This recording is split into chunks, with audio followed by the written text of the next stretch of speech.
to OC Live. That's right, we want to inspire all of you.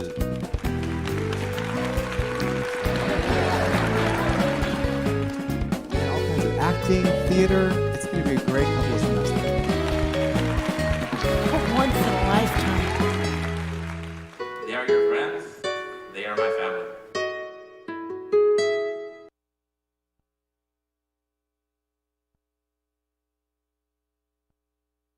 How are we doing tonight? Doing well? Yeah, it hasn't started raining yet, so feeling good so far.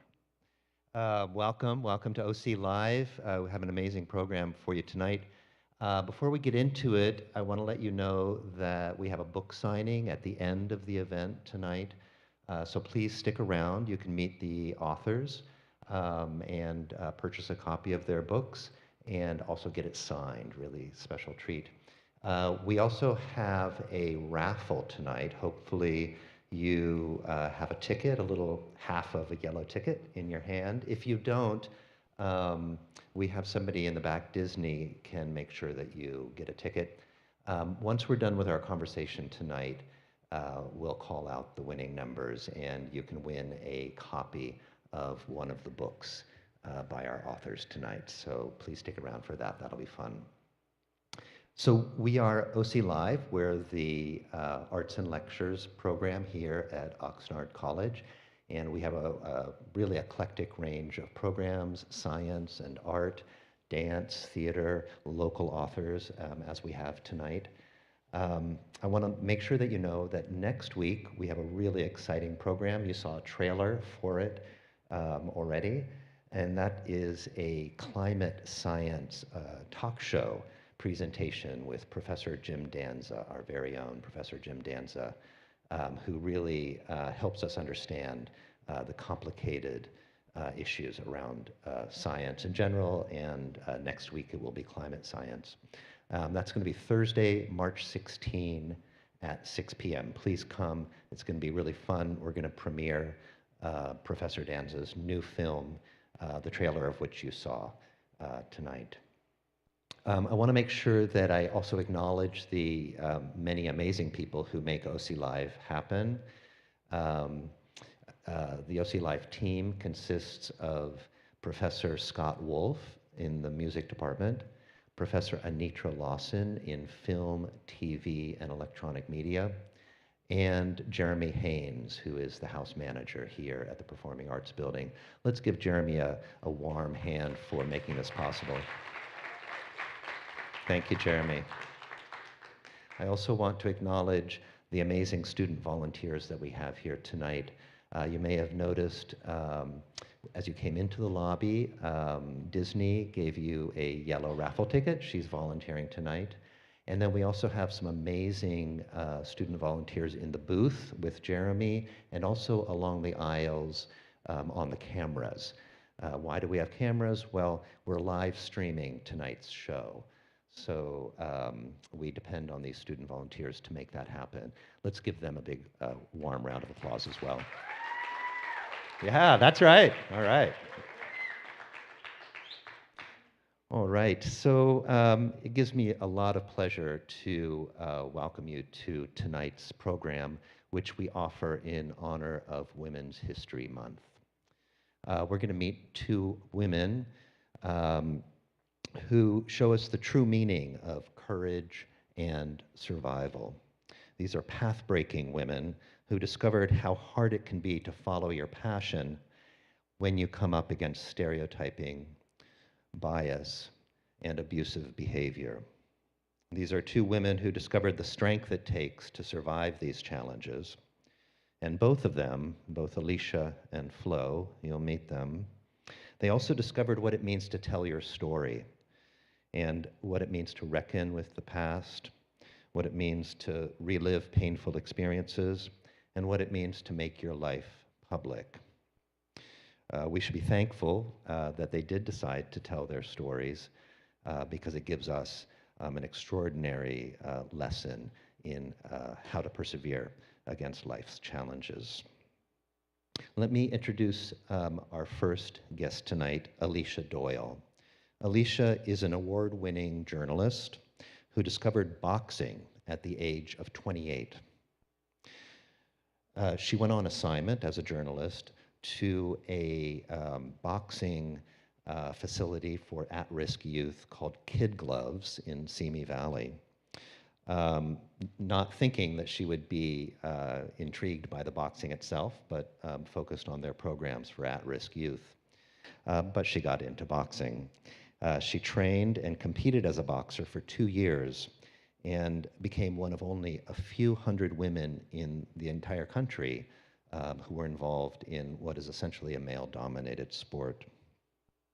During her boxing career, Alicia won 2 Golden Glove championships. Wow. Isn't that amazing? 2 Golden Glove championships, really incredible. She earned 3 wins by knockout. And once you meet her, you're going to think, wow, this humble, charming, humble person, 3 wins by knockout. That's really something. Her pro debut at the age of 30 in the year 2000 was named the California Female Fight of the Year. Please join me in welcoming Alicia Doyle.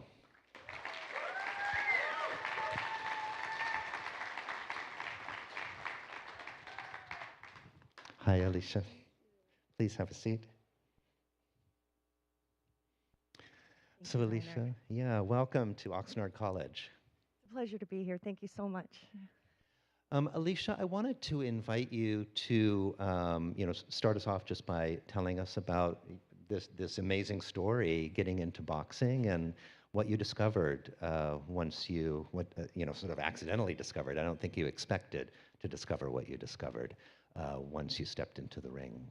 Yes, so I must say that before I got into the sport of boxing, I used to view the sport as the dark side. I didn't respect it as a sport. I viewed it as violence and darkness. So when I went on this assignment at Kid Gloves Boxing Gym for at-risk youth, when the assignment first came to me, I declined it. I was working alone in the newsroom one night, and the phone rang, and I answered it, and it was a community activist in town seeking press for this boxing gym for at-risk youth that was destroyed by El Nino rains. And the minute I heard boxing, I turned off. And I told her that it wasn't an assignment for me, that it's more suited for a sports reporter. And she said, "You're not understanding what I'm telling you. These are for at-risk youth, and now they have nowhere to go." So that tugged at my heart a little bit, and I reluctantly went on this assignment. And when I met the owner of the boxing gym, Robert Ortiz, I discovered that he was one of the greatest gentlemen I'd ever met in my life. And so that opened my heart a little bit more. I ended up writing about Kid Gloves for about a year, and during that time, I interviewed the parents and the kids, and some of the kids were under house arrest. A lot of them were victims of abuse, and this was the one place they could go that was the great equalizer, where they could be loved unconditionally in a clean and sober environment and train. I still didn't understand the beauty of the sport, and I didn't get involved until later, but Robert Ortiz had always encouraged me to take a boxing class, and I didn't want to take it. And then I went through an experience where I was in an abusive relationship, and the boy I was with, he hit me hard more than once, and needless to say, I was pretty angry about that. So the next day, I just wanted to hit something hard as I could. So I went into Kid Gloves, and I took a class, and I put those gloves on for the first time, and all I knew was that for that hour that I was punching that heavy bag, that all that pain and all that rage and all that anger for that hour, it went away. And probably because the workout was so bloody hard that I didn't have any room in my head for all that stuff to come back in. But it was such a respite from myself and my darkness in my head that I kept going back. And soon enough, the boxing class wasn't enough.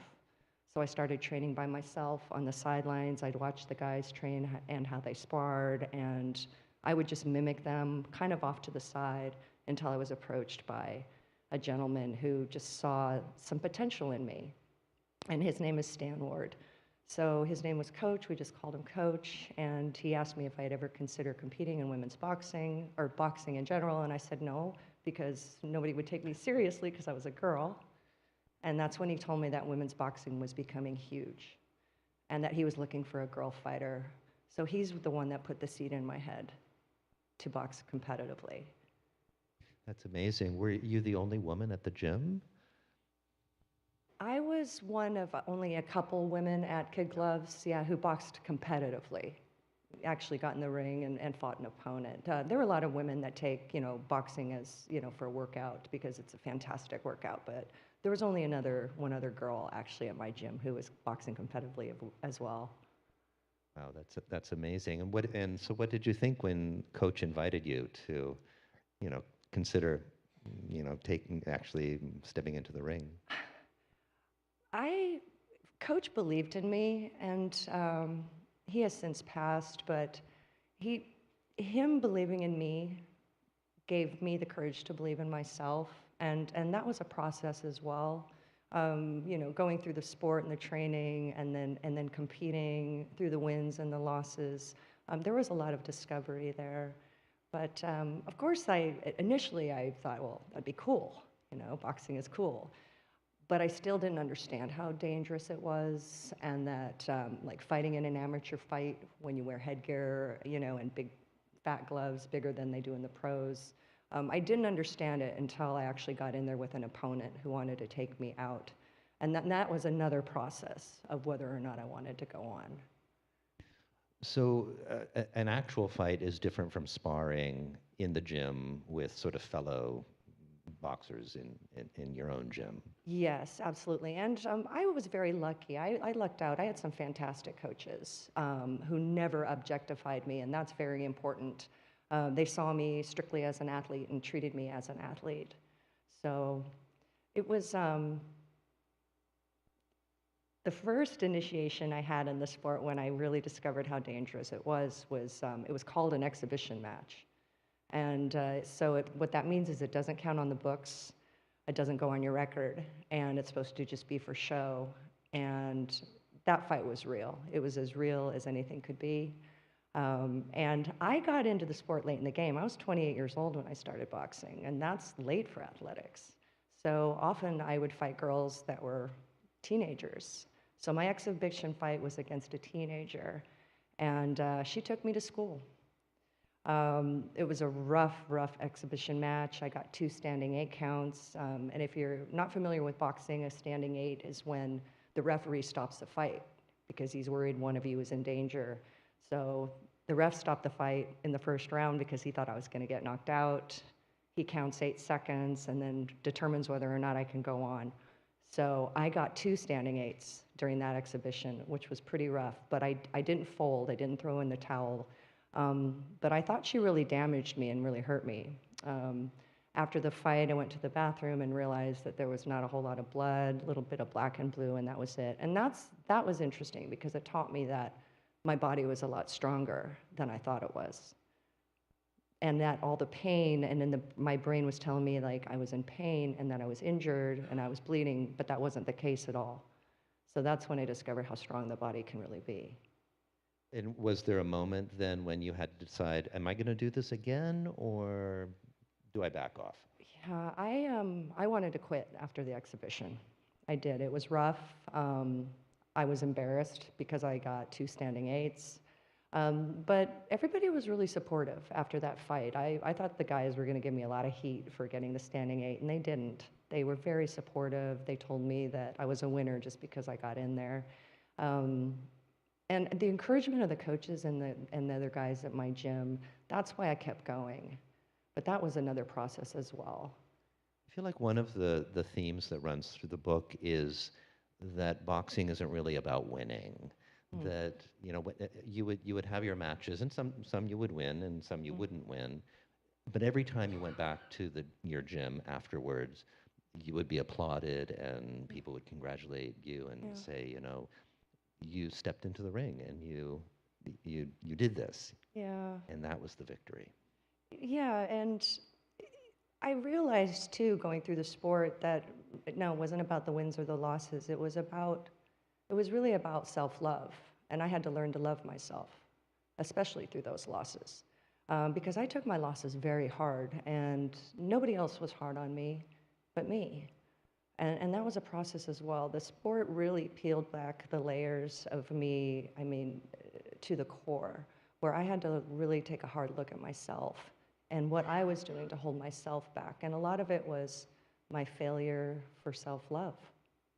It's a really fascinating thing to say. I wouldn't associate that with boxing, which you don't associate the word love with boxing. How does that happen? How does that become a process of self-love? It must have been the people around me. Because I would lose fights and I would go in a room, we usually had these in auditoriums, or even, recreation centers. And if I lost a fight, I would just disappear and go in a room and cry. And that's how hard I took my losses. But there was one in particular fight where I was doing just that. And when I left the room, all the other fighters and all the other weight classes, they were outside waiting for me and just embraced me. And they were so encouraging. And once again, it was just like a signal, like telling me that I needed to love myself. It was wonderful having these people be so kind, but I had to love myself first. And would you describe that as sort of the big lesson that you took from boxing? That was one of many. One of them. Okay. Yeah, it was, Fighting Chance of course, it's about boxing, and writing the chapters about my fights was really fun because I remember every fight like it was yesterday, but it's much deeper than that. It's a spiritual tale. There's a lot of pain that I reveal in that book, and going back to that pain, and for some reason, boxing was my salvation, and it brought me to a place of peace, of all things, and part of that too was getting to a point when I just didn't want to get in the ring and get hurt anymore, and that was quite significant because I realized I'm a grown adult, and I went through a lot of pain as a child and in my early years, but here I was willingly putting myself in this world of hurt, the hurt business. And I had to ask myself why I was doing that and recreating this pain over and over again. And it did get to a point where I didn't want to I didn't want to be hurt, and I didn't want to hurt anybody else either. Yeah, no, I understand. Can you talk a little bit about Layla, who is, one of the fighters that you ended up, facing off against a couple of times, Yes. but who then became a friend? Layla McCarter is amazing. She's still in the fight game. She's my favorite fighter to this day, but Layla McCarter is the girl I fought in my exhibition match, and I want to say she was 19. She took you to school? She took me to school. She wiped me with that mat.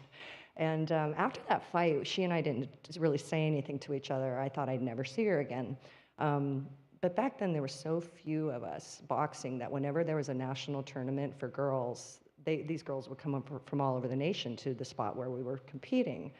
So it was normal to fight the same girl twice. So my first fight on the books, when I was an official amateur boxer, I didn't know who I was fighting that day. You kind of find out at the last minute. They pair you up based on your weight. And I just remember somebody coming on the loudspeaker, saying, Alicia Doyle, Layla McCarter. And I was terrified. And my coach saw the look on my face. And he's like, you're different now. You're a better fighter now. You're stronger now. You're going to do fine. I was so scared. But I fought Layla again. I lost by points this time. I didn't get any standing eights. And she was wonderful. What was amazing about her is that, after the fight, and I had lost, she made her way to me. And I didn't know what she was going to say, but she was so loving and encouraging. And she thanked me for getting in the ring with her. And just told me how remarkable it was. And I thought that level of sportsmanship on her part was incredible. So after that, any fight I had, whether I won or lost, I would carry that forward and do the same thing. Yeah.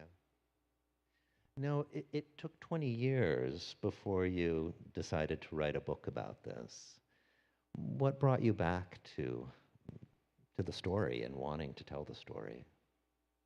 Yeah, it only took 2 decades to write. I knew that in order to make the book good I had to be brutally honest with my readers, because readers know when you're not truthful. And I also knew that telling the truth meant revealing these parts of myself, these really dark pieces. I call them the heartbreak pieces. And I didn't want people knowing that stuff about me. I felt that I had created this image, this persona that was me, but it really wasn't the real me. And I was afraid that revealing those truths about myself would have some backlash or that sort of thing. But then I also realized that by being vulnerable, that I would connect with more people, because vulnerability is the one thing we all share. And I'm pleased to say that it worked. The chapters, the heartbreak piece chapters, were hard. They were hard, but those were the chapters that really touched people, and maybe helped them through something that they might have been going through at the time. And that's been the greatest reward, is the feedback from people, from complete strangers who just tell me that it helped them with something that they might have been struggling with. Do you mind if I read a passage Love that. from the book? This is from Fighting Chance, and I'm going to read the first page of chapter 7. Chapter 7 is titled The Origin of Insecurity. And it has a, I don't know what you call this, a little quote at the start. And in fact, you start all of the chapters with a quote from a boxer. And that's a really kind of fun little thread through the book, because you realize that boxers are quite philosophical. And maybe that's what you discovered as a boxer yourself, that there are deep ideas embedded in boxing. Yeah. Origin of insecurity. Each moment of our lives is a piece of us and part of a puzzle. Pieces of pain, joy, and heartbreak. Pieces that make us question whether to go on. Pieces we'd rather throw away. The heartbreak pieces are hardest to assemble, but those are the ones that make us who we are.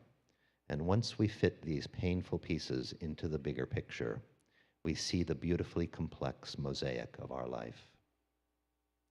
I started collecting my heartbreak pieces as a child and never knew how they'd fit together, what my bigger picture would look like, or how this mosaic would leave a space for boxing, a void to be filled with blood, sweat, and tears.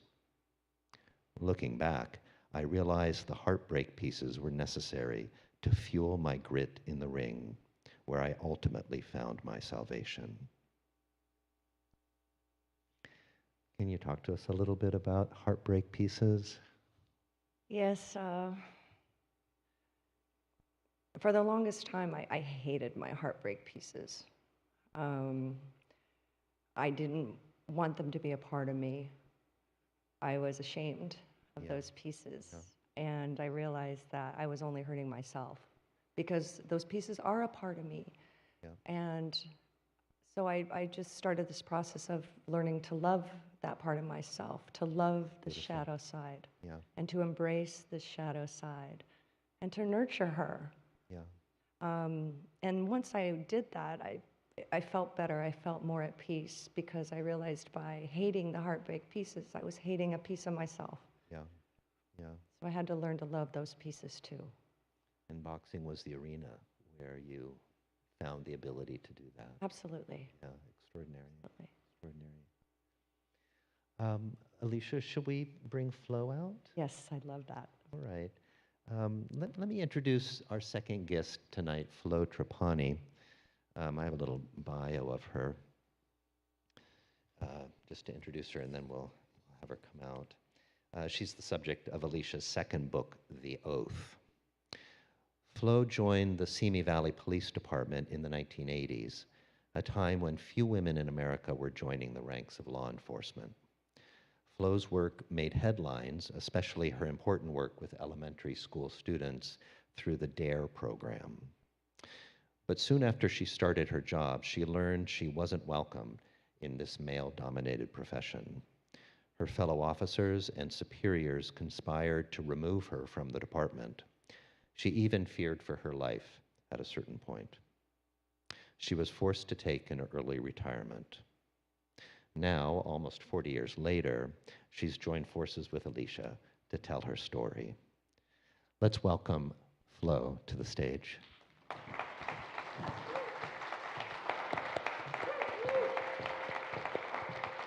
Hello, Flo. Oh, Hi.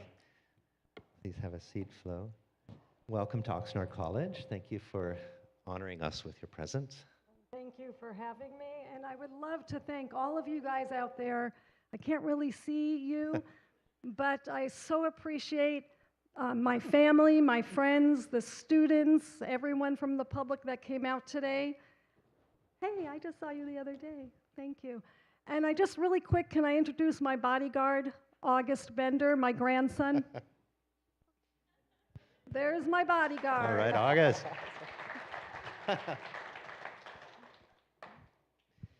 Well, Flo,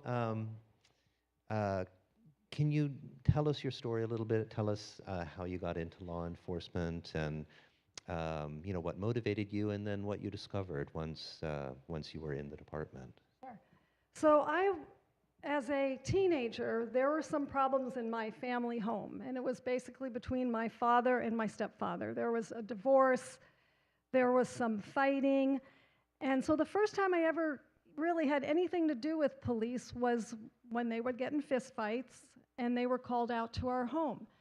And my first dealings with the police is they were very helpful, very caring, very kind. They weren't mean to my dad, weren't mean to my stepdad, were helpful to there was 3 kids in my family, were very helpful. So in my mind at that age, which was about 15, 16, was this is what police do. I didn't even think about you had to arrest people, right? I just thought, wow, police come out when families have problems. So from that point forward, that's what I decided that I wanted to do. I ended up going to Moorpark College. Wait, we didn't know that. I lived too far from Oxnard College. So I went to Moorpark College, and I received a AS degree in police science, and I was ready to be a cop. Initially, because I had really bad eyesight, it was hard to get on in a department. Not many departments would take my eyesight. And then at a later date, I ended up marrying a Simi Valley police officer, and so they wouldn't hire a husband and wife. But finally, things changed. Somebody else sued the department about husbands and wives working together, and so I was hired. My hire date was December 27th, 1982. So that's like 41 years ago. And I went through the police academy. I went through the same requirements that all the men had to go through. In fact, there was, I think, 43 people that went through the academy, and 24 graduated. There were 7 women initially, and 3 women graduated, and then ultimately there was only 1 female that made it through their own department, and I was that 1 female. Now, I never, ever thought that the harm or potential harm or the problems would come from internal. If anything, you think, okay, maybe if you arrest someone, you may have a problem. And quite frankly, and I was there about 8 years, the citizens and the community were wonderful. I mean, I took great joy in being with the citizens and the community. Of course I had to arrest people. And, and a lot of times we became friendly as I drove them to jail. But the problems came internally. And it was the 80s, and there were some men, not all men, but there were some men that did not believe in women in law enforcement. I was told from the first day that I was on my own, an officer asked to meet me, and I was like, oh, he's going to tell me how happy he is to have me on the force. And I go to meet him at the AM PM Mini Mart, and the first thing he says is, I don't believe in women in law enforcement. So that kind of set the tone. Through those 8 years, there were numerous sexual harassment, gender harassment, false allegations against me, and I fought every single time. I fought every allegation against me, and I won because they were unfounded, because I didn't do what they said they did. Many instances. Planting cocaine in my police car to try to get me fired. So that was the really hard part, right? Here I'm working as a police officer, and I have to watch out for my fellow officers. Ultimately, they couldn't get me out by any false allegations. Ultimately, the reason I had to leave is I received a phone call at home from a really wonderful lieutenant one morning telling me, Flo, don't come to work today. And I said, well, and I was, getting ready to go to work patrol. And I said, why? He said, the officers are not going to back you up in patrol. And if you come to work, it's a death sentence. So he said, get a lawyer. And from there, I never went back to work as a police officer. I ended up hiring an attorney. I sued the city. I received an early retirement. And 40 years later, here I am. Wow, thank you for sharing that story with us. Flo, let me ask you, you never found out sort of who in the department was behaving in this way? Well, no, Or did you? I did. Yes, I knew some of them that made the false allegations. I didn't know, because I was a DARE officer, and I don't know if anyone knows what DARE is, because you got a lot of the students here are probably way too young. But because I was a DARE officer, I was in the newspaper quite a bit. So what would happen is those fellow officers, I do not know who they were, they would take the newspaper article that you would think you're proud of your fellow officer, they're in the paper, but they would take the article and they would deface it. For one of the articles, they put a year of the breast across my chest on the article and hung it up everywhere. They would write the nastiest things and hang these defaced newspaper articles up. I never knew who did that. I never found out who planted cocaine in my car. I do know the officers that filed false complaints against me, because when I fought back, I had to have that information. There were anonymous letters sent to me, maybe 2-3 years after I retired. Anonymous, disgusting letters sent to me over a period of 2 years that I still don't know who sent those letters. And at some point, we may be looking into DNA on the stamps, because, that bothers me all these years later. And so I don't know who did that. That's just amazing. 40 years later, right? And in this moment today, it's hard to imagine that kind of a work environment and that kind of bias, really. I was going to hold on to this passage, but I think I will actually read it right now, because it kind of fits into this moment of your story. This is a passage from The Oath that is relating a moment when you walk in to speak with the chief of police. Is that right? Yeah. So this is essentially a quote from Flo. I was crying in his office, meaning the chief of police, but it became clear that there was nothing he would do about the defaced articles, the humiliating cartoons, or the officers involved. He told me, boys will be boys, and that I'd have to accept that type of behavior as long as I worked at Simi Valley PD. Wow. I mean, it's just hard to imagine.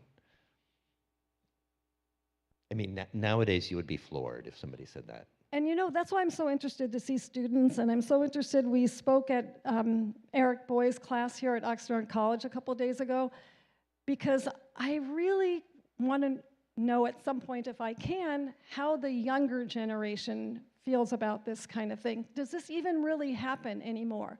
If it does it happen behind doors? When I worked, it was just out there. It was obvious. The chief couldn't do anything or wouldn't do anything about it.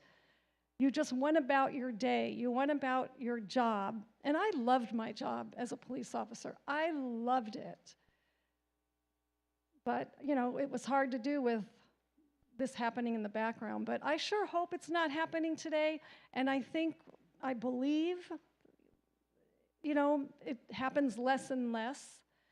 I actually spoke with the current chief of police at CMPD. Actually, he just retired a couple months ago.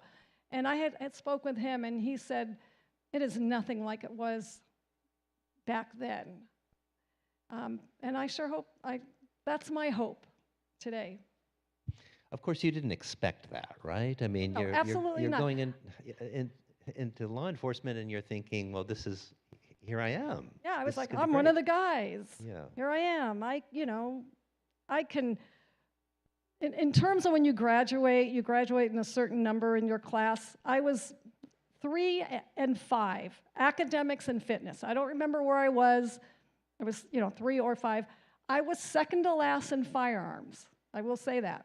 So, I could probably tackle someone. I could talk to someone if I had to shoot someone, Not the best shot, but enough where I graduated in the, where you have to graduate in your class. But never, ever, ever expected that. And I'll tell you what, that has stayed with me my whole life. I retired at an early age. I was 33.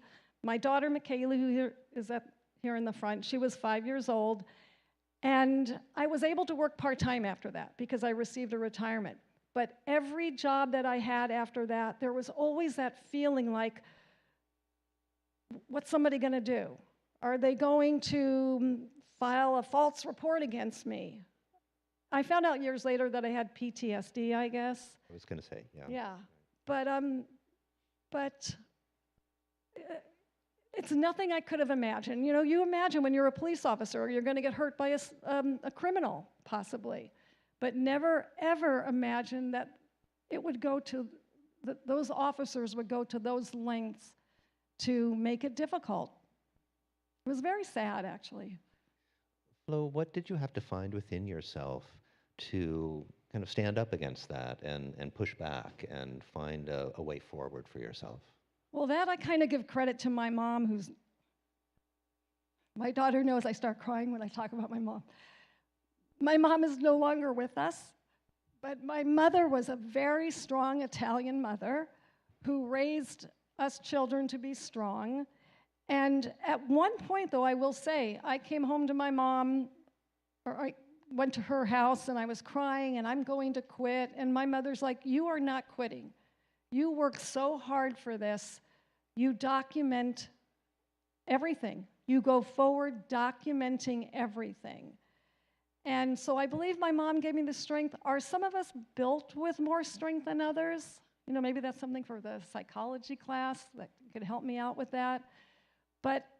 And the other thing is, I did no wrong.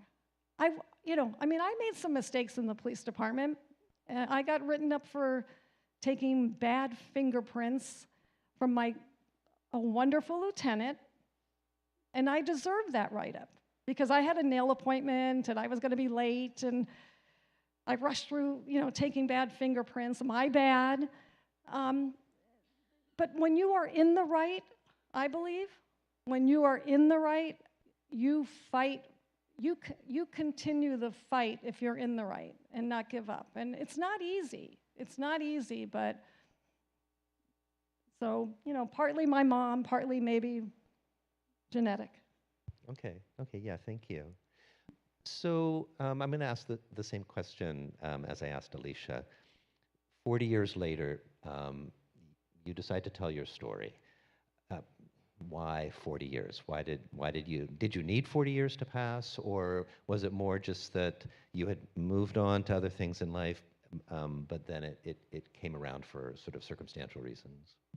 So what happened was when I first retired back in the early 90s, I was approached by, because this was all in the newspaper. Back then it was newspapers, and this was, this whole embarrassing personal battle was in the newspapers. And I was approached by a producer to make a movie of my life. So that was back in the 90s. I signed a contract with this production company to have a movie made, and then I was told that you may not want to do this because harm could come to you from these other officers. So I ended up getting out of that movie contract. And then fast forward, maybe about 4 years ago, I was approached by another production company that wanted to make a movie. So it was purely kind of entertainment reasons at that point, and they wanted a book written first. So I knew Alicia. I knew her from around town. I knew her as a journalist.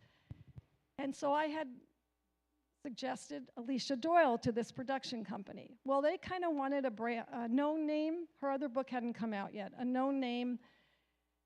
But for some reason, I felt this connection with Alicia.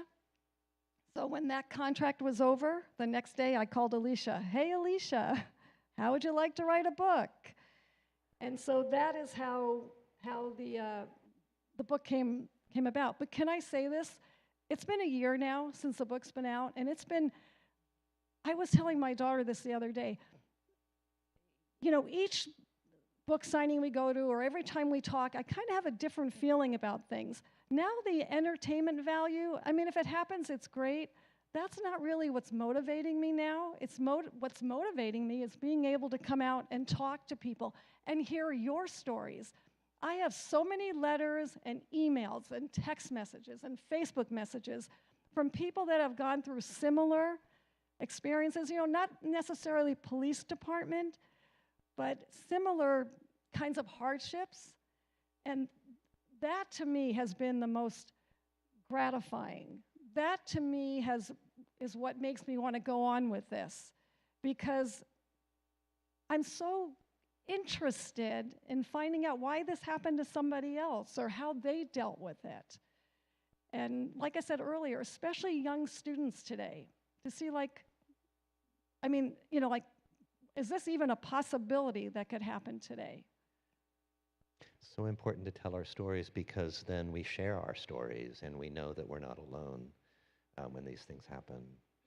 Now, when you started to work with Alicia, you had to go back into your files, all of the documentation that your mom said to keep, your journals, newspaper clippings, all sorts of things. That must have been a painful process to relive all of that. Okay, so when I met with Alicia, and I thought we were going to just talk about the police department, right? You can't really have a whole book on just the police department, but I thought you could, because they were going to make a movie, and I didn't have to go into all this other personal, painful things that happened. But Alicia, being the wonderful journalist that she is, got so much out of me in terms of my personal life, things that I had never told anyone before. And I have to be honest, I've read the book a few times, and there's like a chapter in there that I kind of gloss over because it's still super painful for me. But, it shows where I came from. It shows maybe, why I did things that I did. Having that much information must have been daunting for Alicia, because I have boxes of information. I went to your class, David Garcia, right? You're there, yeah, Mr. Boyes, yesterday, and I brought one of my calendars that I had from 1986. I don't even think the students were born years after that. I've kept all of those calendars, all of the memos from the police department, all the depositions, all the psych reports, all the child custody. At the same time, I was going through child custody battle. So there was a lot of information, a lot of painful things to go through.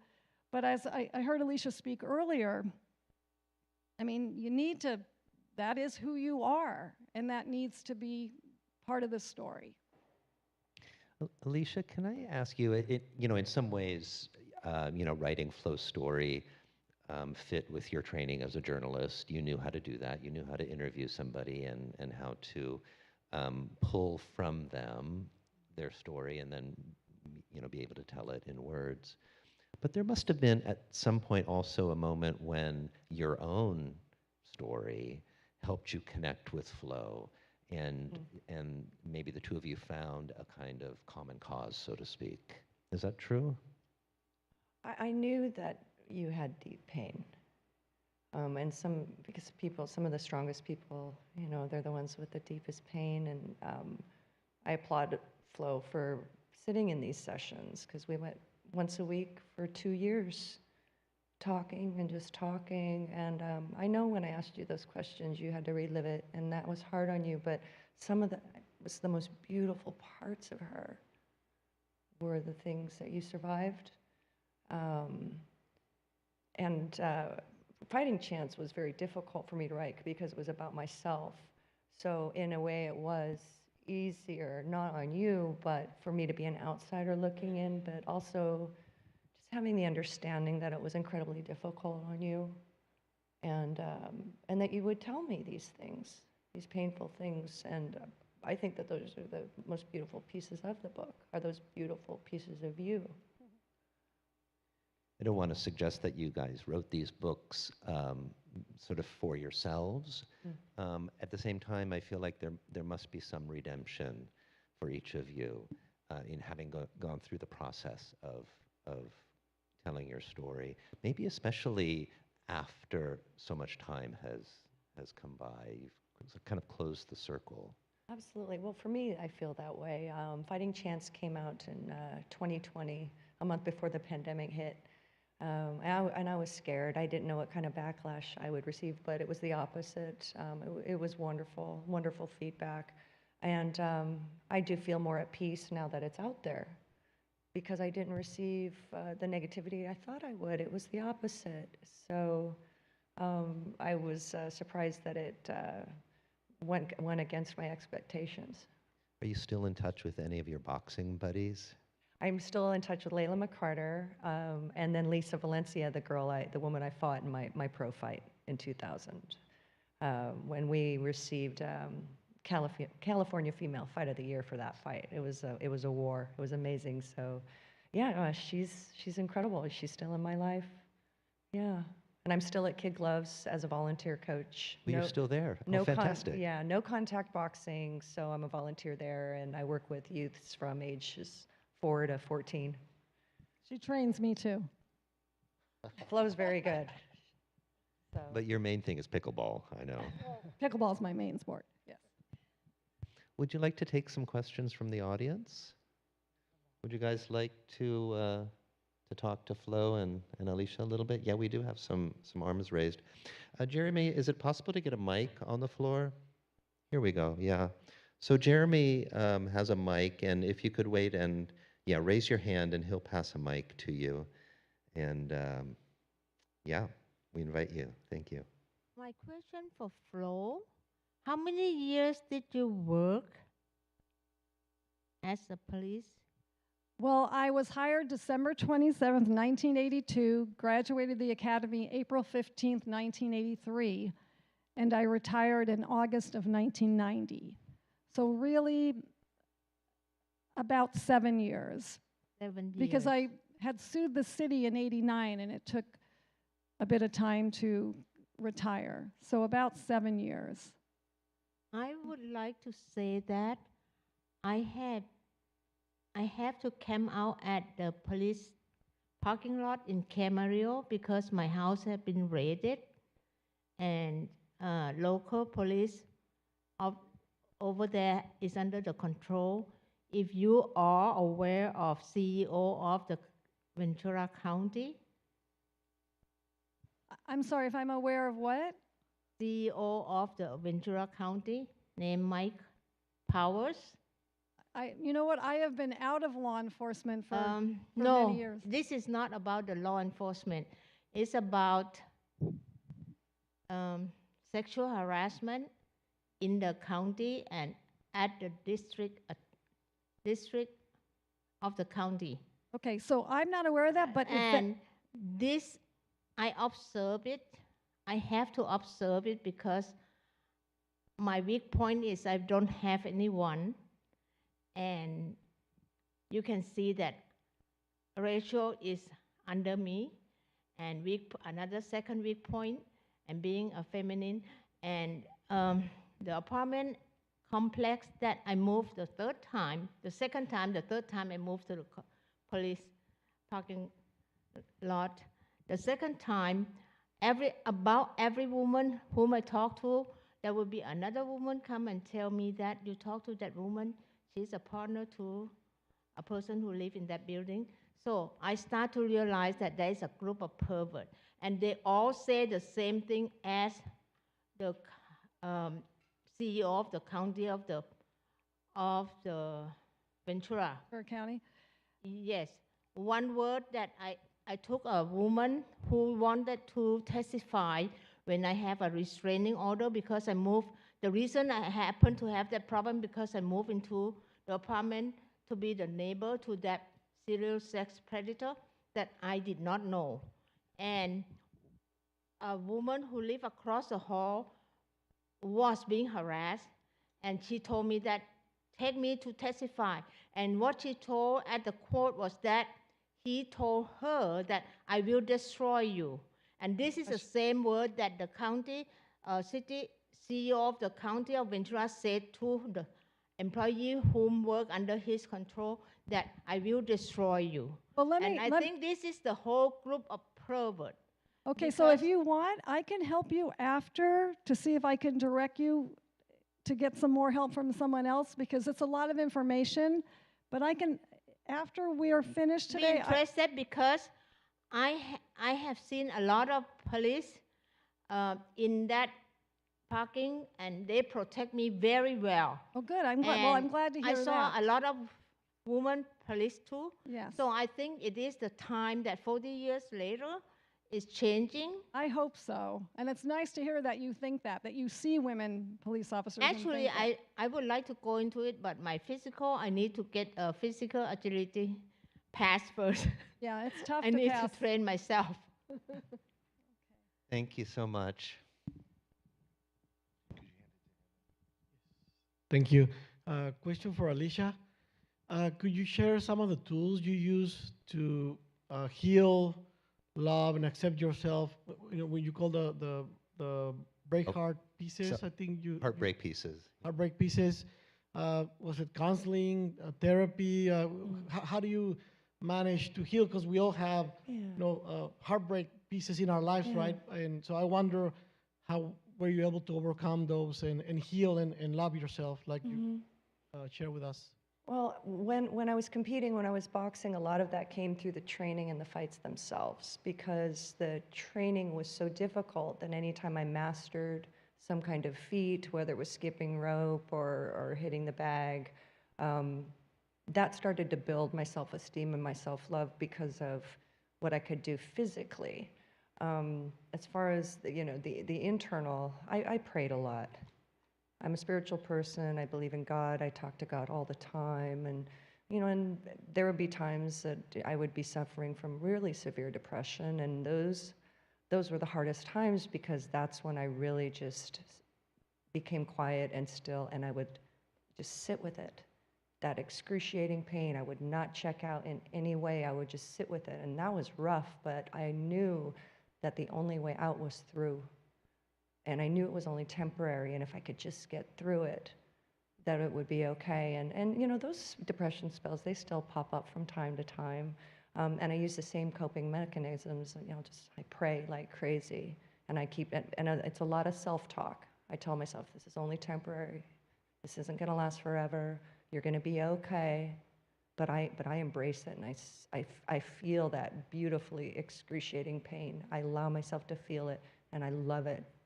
I make myself love it because it's a part of me, and that helps it dissipate. Thank you. Yeah. It's almost, Alicia, it almost sounds like boxing is practice for life, right? So making it through the fight in the ring, making it through the training, sort of you're exercising the muscles that all of us need to get through the hard spots in life. Yeah, and it's a very solo thing, and I stepped in there. I wasn't part of a team, when you're on a basketball team or whatever, when you lose the whole team, you got each other. When I lost, it was like, I had a coach who said that boxing is like being naked in front of the world. and that's what it felt like. So, but then at the same time, I did have my coaches on the peripheral, and they were always there for me, but it was very solitary in a lot of ways. Please, Tom. Yeah, a question for either or both of you, and that is, what was your reaction, your feeling when all of the ghastly information came out during the Me Too, when Me Too became, of course, a very big thing in this culture in this country? What was how did either or both of you react to that? And did it contribute in some fashion, perhaps, to the ability to tell each of your stories? That's a great question, and that is actually what was happening. Me Too was happening when I was approached again about doing my story. And so, it did bring up, of course, the things that happened to me in the past. It was hard. It was hard. It was hard, and I guess it had to happen. Things kind of go like, you go from here where nothing is done, and then you go up here where, oh my goodness, if you smile at a girl, you're in trouble, right? So it has to come into the middle somewhere. But that's what started this anyway. Yes.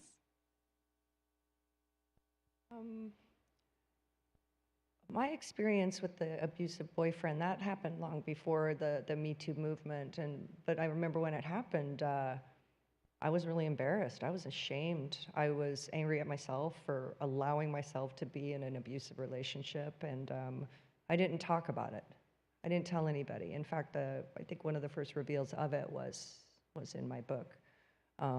But yes, moving forward, when the Me Too came out, and then all these women are coming out with their stories, being silenced and then coming out, it brought me quite a bit of comfort, because then I didn't feel alone. And for me, part of it was like, wow, these people are having someone listen to them. I went through all these years of those things and worse happening, and it was just like, oh well, boys will be boys. You had your mom. My mom was great. My mom was But that great. was it, right? I mean, that's what you have your mom. Is there another? Yeah, thank you, Esteban. Hello, this comment is more for Alicia Doyle and maybe for the crowd. You had a two standing 8 count, right, for your exhibition?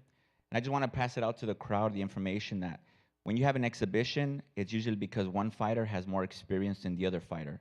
That's why that is an exhibition, so that it's not recorded in the record book, because they don't want you to have a loss if you're fighting a fighter that has more experience. So I just wanted to give the crowd information that the reason you got a 2-8 count is because that other fighter was a little bit more experienced, and that's why it was an exhibition. So just so they know why. So thank you. No, I appreciate that clarification. Yeah, you explained it to me too. I didn't know that. I learned so much about boxing from Fighting Chance, I have to say. It's really, it's a great book in so many ways, but it's a great sports book.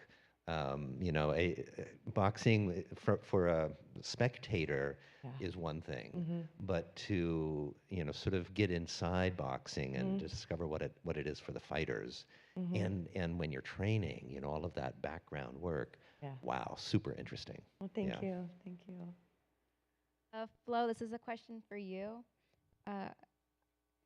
Just judging by the timeline that you gave us, did you have your daughter while you were in service? I did. My daughter, McKaylee, right here, was born in 1984. So when I got hired in 1983 and became pregnant pretty quick after, there was backlash on me as well for that. So she was a little munchkin, about the same age as my grandson now, by the time I retired. But yes, I was a single mom. I got divorced from my husband, who was a police officer, and that was another problematic area. Can I say something about my daughter, if you guys don't mind? Go ahead. Alicia and I met once a week, really, for about 2 years, and my daughter at the time lived with us with my grandson. Now, you have to understand, part of the book is about my ex-husband, who is her father, right?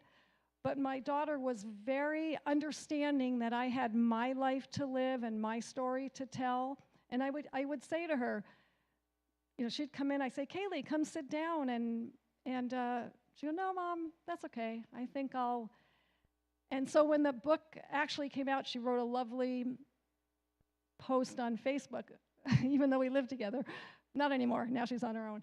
And talking about how, proud she was of her mom, and her mom had her own life. And so, because it's kind of a strange situation in a sense, but I fought for custody for my daughter for 7 years. I call her my $40,000 baby, because back then, $40,000 was a lot of money. I was going to say, that's cheap. Back in the 80s, $40,000 was a lot of money, and it cost me. Now I can't get rid of her. No, just kidding. She's a school teacher, good girl. Do we have another? Oh, I'm question? sorry. I guess I just kind of, being a mother as well, and you did police work, I did military work. After having a child, I don't want to get so personal because I don't want to feel bad. But what was the extent of the guys saying more, treating you even worse than what you were previously when you weren't a mom? Does that make sense? That's really interesting. Well, so when I was on the police department, I was married to a fellow officer, so it wasn't that bad. There was one incident that happened when I was married. And I know, I say, can I say bad words? The audience says yes. Cover August's ears. The first thing that happened, besides the one officer that said, women don't belong here, he was a gender harasser. He was never a sexual harasser. But the first thing that happened to me, and I was married, but I don't think I had my daughter yet, was I went to the briefing room, and there was a cartoon hanging up in the briefing board, and it said, officer, I think might have had my married name at the time, can't see when she's giving a BJ. I'm just going to say BJ, but they said the whole word, right? And because I had glasses, and it was like, I was like, what the, like, why even what has that got to do with anything? But that's, I believe, before I was a mom. When I got divorced and I was a mom, then the shit hit the fan. Yep, and then it was, it was bad. I want to thank you for your service, for being in the military. I think that is a tough position. And are you a single parent, or? No, okay, so you have some help, hopefully. Yeah, okay. But yeah, after that, then the sexual harassment, the gender harassment, then it was nonstop. But can I say, it wasn't from every officer, 5, 6, 7 officers. But that was enough. One more question. For Alicia, like, your topic was risk for the youth, and I just want to know, in what ways was there help, like, coming from the youth? Sort of like, I sort of do boxing as well, and it's helped me a lot not to do drugs, and it kind of keeps me more enlightenment. Like, I drink more water, I see my skin look better sometimes. So like, I would like to see from your point, how is it helping, and if you guys could touch probably more neighborhoods. And sport is really good because it has helped me to stay in school and, like, stay off the streets and all that. That's awesome. Yeah. Thank you for sharing that.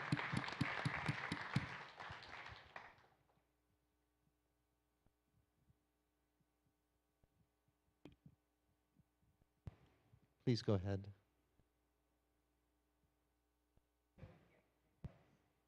Oh, I'm sorry. Were you asking? Yeah, just like how I would like to know, like, how has it been able to help the youth? And well, you did take on a task to before boxing for a cause.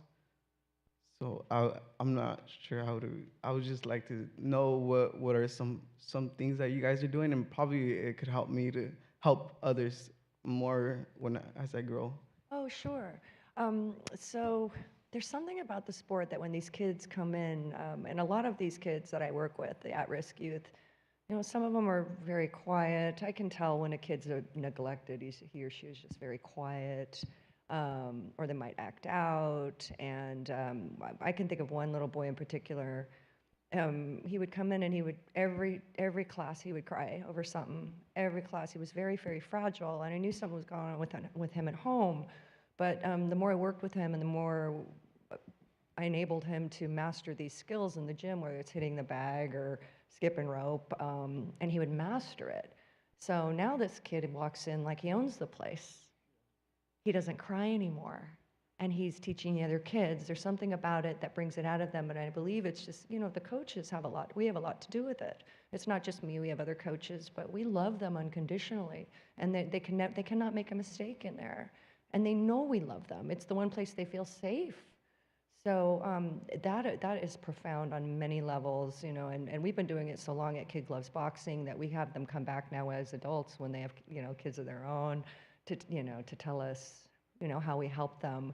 We would love to reach other communities. Right now, Kid Gloves is only located in Simi Valley. You're welcome to come anytime. We'd love to have you.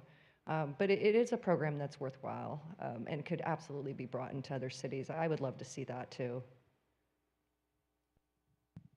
All right, so question for Flo, two actually. So the first one is, you mentioned that it was only certain officers. Were any of the other officers who weren't involved, did they ever stand up for you to the point of getting in trouble themselves, or did they mostly stay out of it?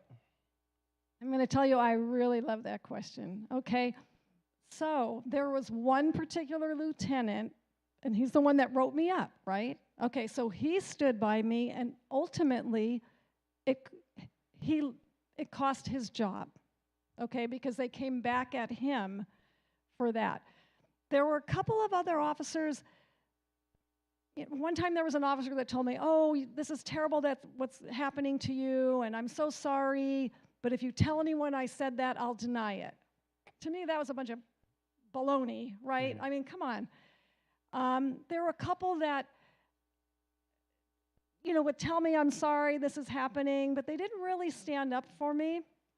But since, in the last year, since the book's been out, I've had numerous officers contact me and apologize for not helping me out back then. In fact, I've even had the most gender harassing officer that made my life the most difficult there, actually prior to the book coming out, made his peace with me. And I know that had to be super hard. But I really, really appreciated it. So, see, I'm the kind of person, I think if you're going to stand up for I mean, you have to stand up in front of people for someone, you know. And I try to be like, well, those were the times, but, you know, not really, because this one lieutenant, he stood by me. But then, like I said, then he ended up losing his career, unfortunately. And then, if everyone will forgive the double question. Second one is, it has been 40 years. Have any of the officers responsible during that time come to any sort of punishment, or has anything ever come of that? Okay, so has any of the officers had punishment? Any of the ones that were harassing you or causing problems with would Okay. any of them ever receive any punishment? As far as I know, there was no punishment back in the day. The ex-husband, there was a suggested punishment for him. I don't know if it ever came through. The other officers, I heard one never got promoted because of it, but I mean, today, if anybody did any of those things that they did, they'd be fired. No question, fired, right? So as far as I know, there was no punishment. And in fact, with those really horrible letters that I have received, that I still have, and there was a horrible voicemail that told me I should disguise their voice. It was terrible, this voicemail. I still have that. When I went to the police department and brought this information, I was told by the sergeant on duty, do you really want to know who sent those letters? I'm like, yeah, I'm here. I really want to know. He says, well, I can't help you with that. So I kind of think maybe he knew, you know.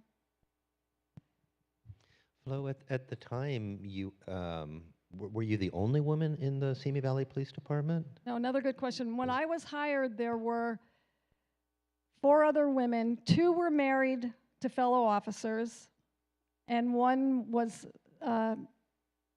she wasn't married to an officer. She may have been married or single, but she also ended up, the 2 that were married to fellow officers they were fine, I guess. The other gal ended up suing the city. Wow. But I'm not sure if she won her lawsuit. So, Fascinating. I wonder how many women are in the department now. when I spoke with the chief of police, he said there were a number of women and that they treat everyone fairly. And I believed him. I'm going to say his name, David Livingstone. He's now retired, but I knew him when he was a young, like a teenager, when he was coming to the department to learn about police work. I believe him. I mean, I think, one of the ways in which we make progress and move ahead is by diversifying, these professions. So the more women are in a department, a law enforcement department, the better experience it's going to be for everybody. When I left the department, I was told that they instituted a sexual harassment policy, but it wasn't a formal one. It was just called the Trapani Sexual Harassment Policy after my last name. So I'm sure it became formal shortly thereafter, I think. Another question? Not really a question, but just I want to thank Alicia for inviting me. And I don't know if you can see me or not, but Or is it Bill? yeah, it's Bill. Yeah. You got it. I connect with both of you in a couple areas, but I just want to let everyone know that I do have both of their books, and Alicia did such a fantastic job in writing the books. The books are great. I mean, I hope they are a movie. They're wonderful, and did a great job. The reason I say I connect is I was an amateur boxer when I was a kid out of North Hollywood, and I boxed and I sparred with some professionals, none of them that made it big, but I got to know some of the boxers that fought Muhammad Ali, and so I knew some of them. Sadly, some of them died tragically. Because staying in boxing too long. If anyone's ever heard of the Quarry Brothers, that was 2 people that I knew. But I got interested in the boxing because, not from broken home or anything, I just, when Cassius Clay fought when I was a young kid, that got me to later on get into it. The other thing is, I wanted to become, later on when I was married and had 1 son, and at that time, I wanted to be a police officer, and I went out for the Oxnard Police Department. That's cool. And did the physical and did the test, did everything. And what happened to me, the eyesight. Now my eyesight's fine, but then I had contact lenses, and when you took them off, you had to be able to read they didn't care. Once you got on, you could have thick glasses. It didn't matter. So I never got that opportunity. And then, but the pickleball, the pickleball is a great sport. But I just wanted to say the books are fantastic. Thank you, Bill. Bill. I think we have time for one more question. Hi. Unfortunately for me, I turned to drugs. I was an abused wife and girlfriend for many years, 38 years of my life. So I chose drugs to deal with a lot of things.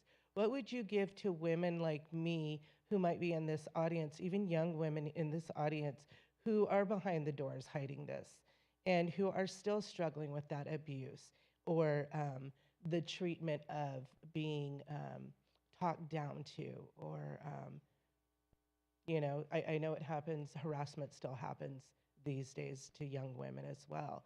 So what piece of advice or what encouragement would you give women like us who had struggled with it? I didn't have anybody, and thank God my life turned around 5 years ago.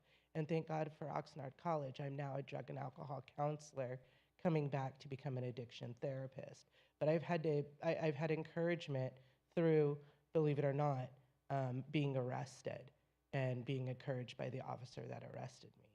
So I have come to change my life over that. But what would you give to women like us who are still behind the doors and walls, still suffering this? So can I ask you though, did you turn your life around when you got arrested? Is that the time you I got turned? arrested in 2015, and it took me a couple more years and a couple more ODs before I came to life. Right. And now I actually work in a detox center helping women like me. Great.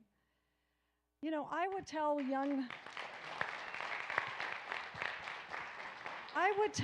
people if they don't have, like you said, there wasn't anyone in your life. I mean, if you have someone in your life, that's the easy thing, right? You talk with someone that you care about or you trust. There's different agencies to call. That's very tough too at times. There's, you know, how do you install in someone to stand up for your rights? How do you do that?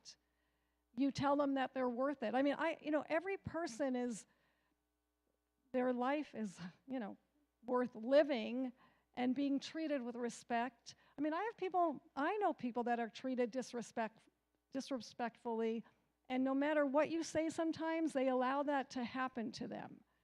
So when do they finally get to the point? I mean, if for you that you didn't have anyone, I mean, do you feel if you had someone, maybe you would have turned your life around earlier?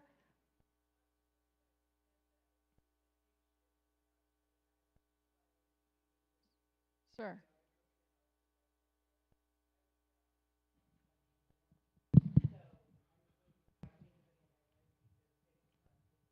Right. Well, you know, and I would hope when people, if they were living that kind of life, that's the kind of thing where police don't have to be just arresting you. I would hope that they're now being trained to, you know, they're not social workers per se, but they should have something where they're trained to help as well. So, you know, but I would say to anyone that if you're going through any kind of disrespectful, abusive relationship, reach out to, you have to reach out to somebody. That's great advice. I can say this now, but when I was in it, I didn't talk about it. I was embarrassed. And then I just finally got to a point where I had to be the one to walk away, as much as it hurt. I had to love myself enough to say no more. Right, that's a hard thing to do, It especially is. when you're told you're worthless and nobody's gonna It love is. you. It is. It's a process, but it's, yeah, when I think back to the relationships I was in where I was not treated well, and that I stayed and I took it for the longest, these years ago, like the person I am now, I would never even tolerate it. I would know going in that this is not going to work. Or it might happen once, like might be a glimmer of it, one of those red flags or whatever. Now I pay attention to those things and just walk away. Thank you, ladies, for being vulnerable. Thank you. Thank you. Thank you for that question. I'm sorry that we're out of time. However, I do want to let you know that both Alicia and Flo are going to stick around. They'll be out in front in the lobby. You can purchase a copy of their book and they can sign it. And I'm sure they're also happy to talk with you more if you have individual questions. Wow, I want to thank you for being here. Alicia, Flo, it's really been amazing to have you here to share your stories and to be so open and vulnerable. Thank you for those words. That's really exactly what this was. So big round of applause for Alicia and Flo. Thank you so much.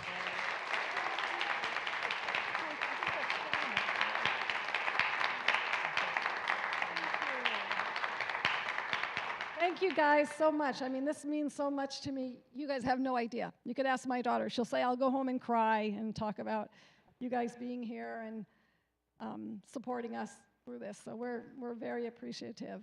Sean, is that you? No, that's not Sean. Never mind. Okay. It's Yeah, hard we to see. appreciate it. Thank you so much. David, I know that Diana, so I see some of my friends out here. So we do have a couple of copies of Alicia and Flo's books here to give out for free. Hopefully you've held on to your little yellow ticket. Is Disney in the house?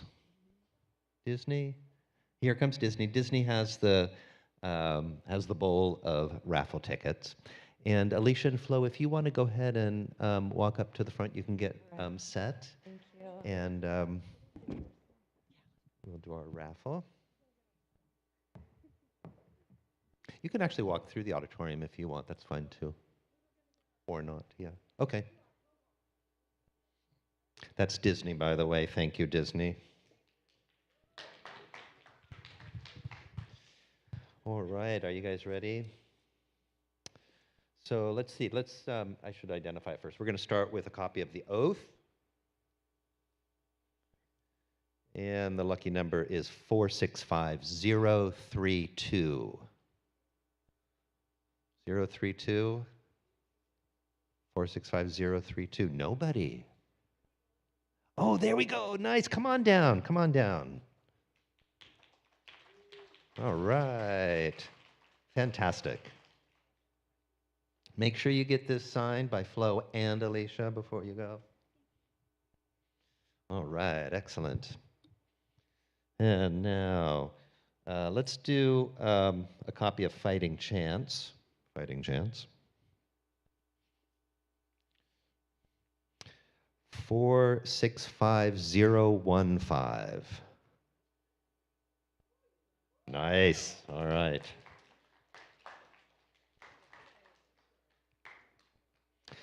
These are really great books. I really encourage you to win the raffle or buy them. Thank you. You're trying, right? Yeah. All right, here we go. I should say, I think that our librarian, Tom Stowe, is here. Were you able to get some copies of the book for the library here at Oxnard? Nice. Nice. So, yeah. So go to the library and check those out. All right, here we go, guys. 465057. Oh, there we go. We've got a lucky winner.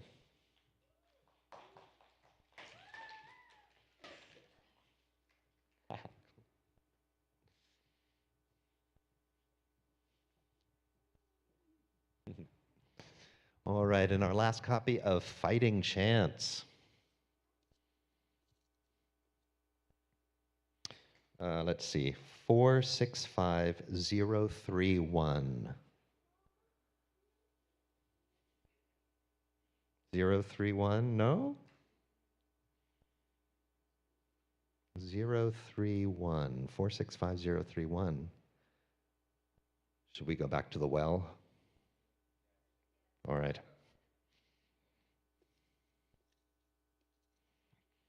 All right, this is the lucky number, 465067. 06. Oh, there we go, 067. It feels good to win, doesn't it? Thank you. All right, everybody. Listen, if you are here as a student and you want to make sure that your professor knows that you're here, we're going to display a QR code. And you can shoot that QR code with your phone, and that'll take you to a little sign-in survey. Put your name in there, your professor's name. I think you answer a couple of questions, and then you'll get credit for being here. All right, thank you, everybody, for coming. Fantastic evening, fantastic conversation. Please stop by and see Alicia and Flo in the lobby. Good night. Thank you.